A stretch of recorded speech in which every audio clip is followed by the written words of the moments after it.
यच्चामुत्क्रामतीश्वरः गृहीत्वेतानि संयाति वायुर्गंधा निवास्या।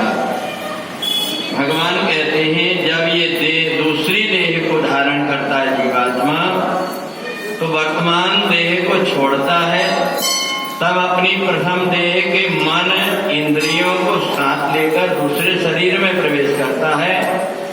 ये कैसे संभव होता है?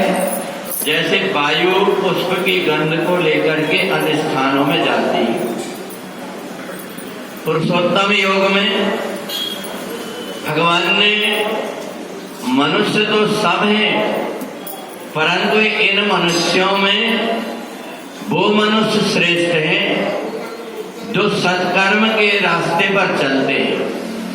और एक बात और है कि हमारे द्वारा जो सत्कर्म होते हैं, ये सत्कर्म की जैसे कि हमारी डिग्री होती है कि एक जगह से हमने अगर बीए पढ़ लिया है, उसकी डिग्री मिल गई है, तो हमें दूसरी जगह फिर से वह डिग्री नहीं करना पड़ता। ये मनुष्य शरीर में भी होता है। एक शरीर के रहते हुए हमने जो कुछ भी साधना किया है, यदि हम अपने मंजिल तक नहीं पहुंच पाए तो प्रारंभ से हमको शुरू नहीं करना पड़ता, बल्कि जहां से हमने छोड़े हैं वहां से ही आगे की यात्रा शुरू हो जाती है। इसलिए संसार में आप देखना कि कुछ व्यक्ति ऐसे होते हैं जिनकी बुद्धि, जिनका मन, जिसकी इंद्रियां, शरीर, ये सब संसार में रचे बचे होते हैं, और एक व्यक्ति वो होता है जो इनसे ऊपर हट करके साधना करने के लिए बचपन से ही लग जाता है।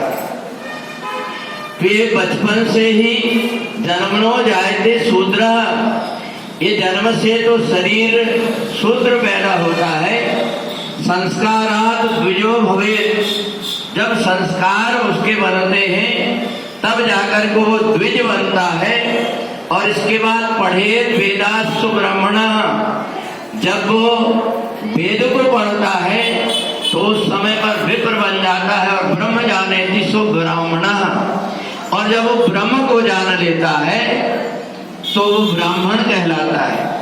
तो इसलिए भगवान ने अर्जुन से कहा कि हम एक शरीर में जो कुछ भी हमने अच्छे कर्म किए हैं, ये हमारे नष्ट नहीं होते, दूसरे शरीर में हमको वैसे प्राप्त हो जाते हैं जैसे हम यहाँ पर बैठे हुए हैं।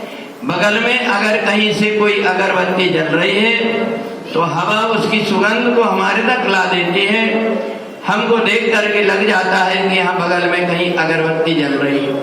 इसी प्रकार से कोई जीव जंतु कहीं मरा पड़ा हुआ हो, उसकी दुर्गंध आती है तो हम समझ जाते हैं कि कहीं कोई मरा हुआ है, कहीं से गंदगी आ रही है।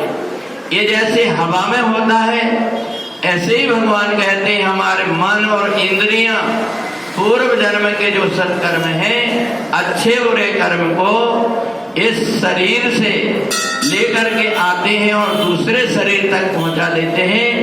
तो यदि हमने पर्वत पहाड़ से अगर गिरते हैं तो हमारे एक जन्म में ही अपंग होता है शरीर, परंतु जिसका चित्त बिगड़ गया, मन बिगड़ गया, तो अनेक जन्मों तक उसको दुख भोगना पड़ता है। इसलिए जब मनुष्य शरीर प्राप्त हुआ है तो हम जब सत्कर्म करते हैं तो ये सत्कर्म आगे की यात्रा तक हमारे काम आते हैं। जब तक कि हम परमात्मा को प्राप्त नहीं कर लेते तब तक ये सत्कर्म का क्रम चलते रहता है।